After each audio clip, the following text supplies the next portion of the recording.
Hello everyone and welcome to my channel. Today's case is going to be a very violent and gruesome case, so viewer discretion is advised. Shanda Sharer was born on June 6, 1979 and was a very bubbly 12-year-old girl.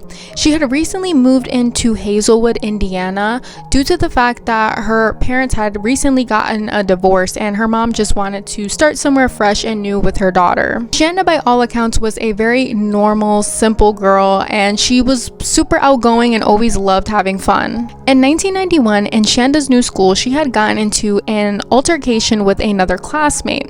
This classmate was named Amanda Harvin, and both Amanda Harvin and Shanda were both sent to a detention. Once they both got sent to detention, they both realized that they had way more in common than they had thought. Since they had so much in common, Amanda and Shanda ended up becoming very close friends. Shanda and Amanda's relationship developed very quickly and it ended up turning into a relationship. Shanda's mother was very hesitant about this friendship between Shanda and Amanda because Shanda's mother didn't understand why Shanda would want to be friends with someone who she had an altercation with. However, Shanda's mother noticed that Shanda's grades were dropping very rapidly and she was also getting into a lot of trouble in school after she became close with Amanda. Since Shanda's mother took notice of this, her worry about Amanda and Shanda's relationship grew even more, and she was very wary about Amanda. At the same time, Amanda was also in an on-again and off-again relationship with a 17-year-old girl named Melinda Loveless. Melinda was a very troubled teenager. She had a very hard home life and she had very violent tendencies.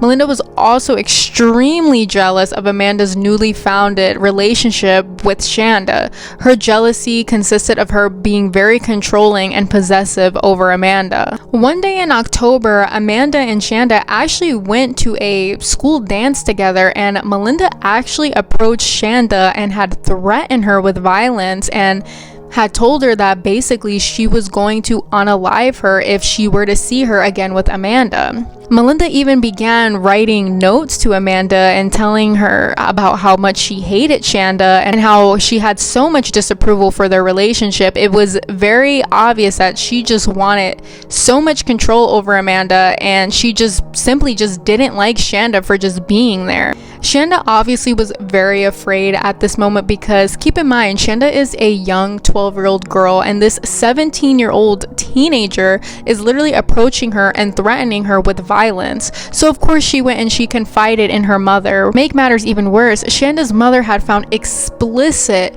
notes that were being passed by Shanda and Amanda that had very inappropriate context to it. Now, Shanda's mother claimed that she did not care that Shanda was a lesbian. Her issue that she had with it was the fact that she felt that Amanda might have been coercing her daughter to do inappropriate things that Shanda was just simply not ready for, considering the fact that she is only a 12-year-old girl. So Shanda's mother felt like she had no other choice, considering the fact that she had already spoke to Shanda and told Shanda to stay away from Amanda because ever since she's been with Amanda, she's been failing school. Now this 17-year-old girl is threatening her, and now she's believing that Amanda is coercing her daughter to do things that she's not supposed to be doing. So her mother did what any mother would do, and she pulled Shanda out of that school and put her into a school called Lady of Perpetual Help Catholic. She put her in this school because she thought this would be the only way to protect Shanda from any violence or any bad influences that were really going on. And once Shanda began this school year, her grades improved. She wanted to try out for the cheerleading team, and she also was making so many new friends. So this was a great new start for Shanda, and of course her mother was thrilled that she was no longer hanging out with this bad crowd, and also a 17-year-old wasn't threatening Shanda while she was at this new school. Shanda began not to have any interest in Amanda no longer. She even confided in one of her friends that Amanda kept pursuing her. Amanda would send her notes and even call her house consistently. To Shanda, this was just too much, and she was kind of over it since she was no longer at Hazelwood. Even though Shanda had put Hazelwood behind her, Melinda was still raging with hatred for Shanda. She was still writing notes to Amanda telling her how she hated Shanda and how she just wanted Shanda dead. On the evening of January 10th, 1992, 17-year-old Lori Tackett from Madison, Indiana was getting ready for a night out with friends. Lori picked up her friend Hope Ripey, who was 15 at the time, and Hope's best friend Tony Lawrence, who was also 15. The pair were packed into Lori's car, and Lori had asked Hope, "Did you tell her?" Hope replied no, and Tony asked, "What are they talking about?" And Lori smiled and stated that, "We're going to kill a little girl tonight." Some background on these three girls. Basically, Lori came from a very extremely religious household, and she claims that this is what caused her to be very rebellious. She ran away a lot during her teenage years and suffered from a lot of mental illness, and she was also self-harming. She even dropped out of school in 1991.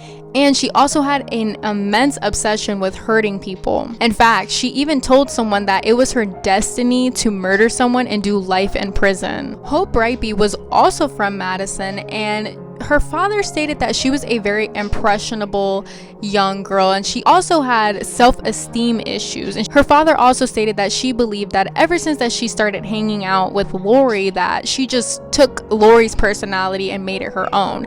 Hope even began self-harming. So it just seems like she just wanted to imitate Lori's behavior. Tony Lawrence was also from Madison, and her life was also stable as well, but leading up to these events, Tony had ended up getting sexually assaulted, and this had an immense effect on her life. She actually tried multiple times to unalive herself, and she was struggling heavily with her mental health and also began self-harming as well. So as you can tell, all three of these girls have very similar activities that they are doing, which obviously is a mix for something bad is going to happen. Lori also picked up another friend, which Tony and Hope had no idea who she was, which was Melinda Loveless. They made their way to Shanda's home, and Melinda had told Hope and Tony to go to the door and ask for Shanda. Melinda wanted them to tell Shanda that Amanda wanted to see her. Both Hope and Tony approached Shanda's door and had knocked, and the person who answered was Shanda.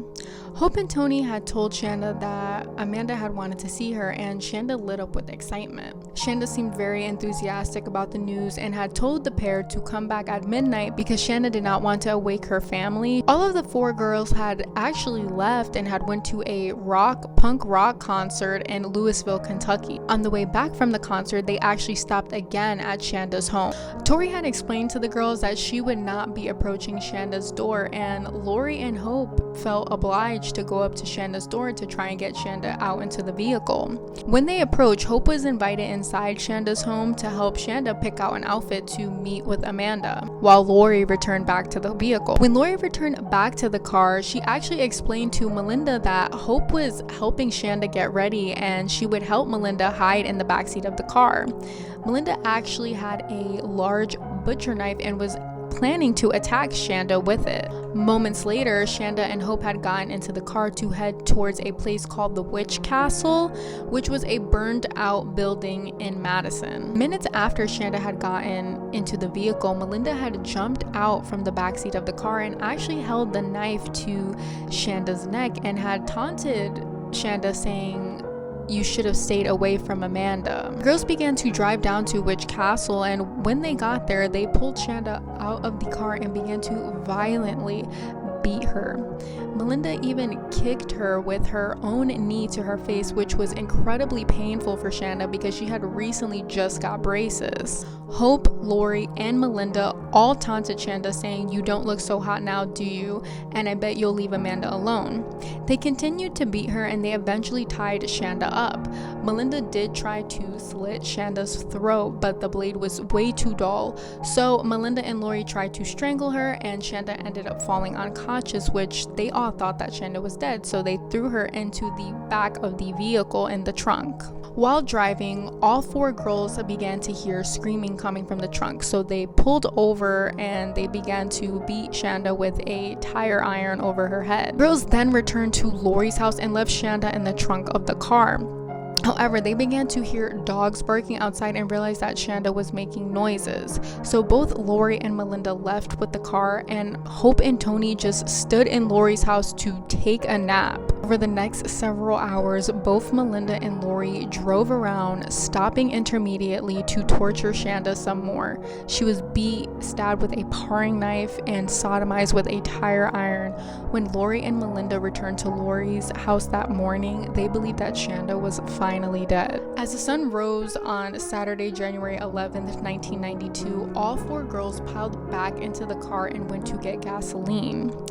They bought a 2-liter bottle of Pepsi and emptied it out. They filled the bottle with gasoline and drove out to a rural area along Lemon Road. Shanda was badly hurt and bleeding profusely, but she was still alive. When the car had stopped, Tony refused to get out of the car again. Hope got out and poured gasoline on Shanda.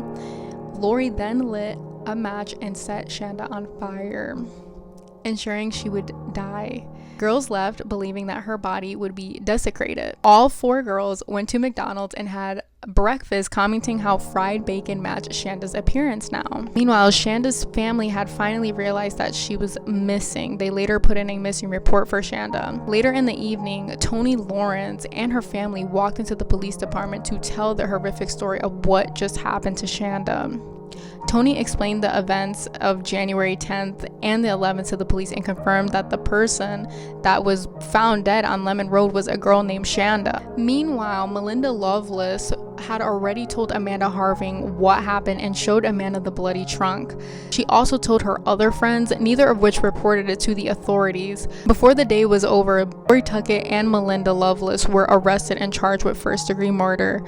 Toni Lawrence and Hope Redby were charged shortly after. Shanda's autopsy revealed her cause of death was smoke inhalation, meaning she was literally burned alive. Hope and Toni were only 15 years old and were not eligible for the death penalty, but Melinda and Lori were. The prosecutor announced he had planned to seek the death penalty for both Melinda and Lori. Since Toni Lawrence came forward the day Shanda died, she was giving a plea deal in exchange for being the star witness against the other 3 girls. She pled guilty to 1 count of criminal confinement and was sentenced to 20 years in prison. On September 21st, 1992, with the death penalty looming over them, Melinda Loveless and Lori Tuckett accepted plea bargains. They were each sentenced to 60 years in prison. Hope Redby then accepted a deal and also received 60 years in prison. On December 14th, 2000, Toni Lawrence was released from prison after serving 9 years. And Hope Redby appealed her sentence, which was then reduced to 35 years. Hope was released on April 28, 2006. Lori Tuckett was released January 11, 2018, on the 26th anniversary of Shanda's murder. And Melinda Loveless was released September 5th, 2019, after serving 27 years. Before her release, Melinda Loveless, the ringleader, spent several years training dogs for handicapped people through the prison program I Can. Shanda's mother agreed to donate a dog each year in Shanda's memory to the program, and Melinda was assigned to train those dogs. For Shanda's mother, this was a chance for something good to come out of the evil that took her daughter. This case was very hard for me to write. I felt that the murderers did not get the time that they deserved. I believe fully that all 4 of them deserved the death penalty for what they did to Shanda. Poor Shanda did not deserve that. She wasn't even thinking about Amanda until these 4 girls came to their house and premeditatedly caused her death. It's very upsetting what happened to Shanda, and I'm hoping that she's finally at peace. Even though all 4 of these teenagers came from broken homes, that doesn't mean that they get to take it out on someone who's innocent, an innocent 12-year-old girl. They were all older. They all knew what they were doing was wrong, and they had time to change what they were going to do. This case was very disturbing. Let me know your thoughts down below in the comment section. Have you guys heard this case? What are your thoughts? Anyways, guys, please stay safe. I hope you guys enjoyed, and stay tuned for more true crime.